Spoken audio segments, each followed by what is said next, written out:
आज सारे मुर्गी चोरों का पोल खुलेगा रे बाबू। मेरा मुर्गी चोरी किया रे बैंगनवा, मैं तुझे छोड़ूंगा नहीं। ना ये हमारे बाबू तो हर मुर्गी के चोरी कैले बा, छोड़ब नहीं सरवे के हम। आपको सुनाई नहीं देता? बैंगन के बारे में बोल रहा है तो बैंगन है ना चोरी किया है। बैंगन को छोड़ेंगे नहीं सर्वे को, क्या समझता है बैंगन?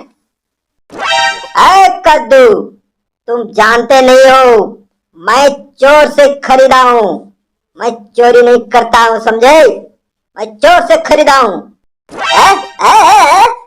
झूठ बोल रहा है, खुद चोरी किया है। हम जानते हैं खुद चोरी किया है, हम देखा अपने आगे से। बैंगन और प्याज दोनों चोर है, दोनों को ले चलो कीर्तम्पा डाकू के पास, इन लोग का वहीं पे इलाज होगा।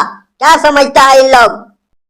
हाँ भाई चलो, इसका फैसला होगा अगले वीडियो में। अगले वीडियो में इसका फैसला करूंगा, कौन चोर है कौन डकैत है, सब फैसला करूंगा।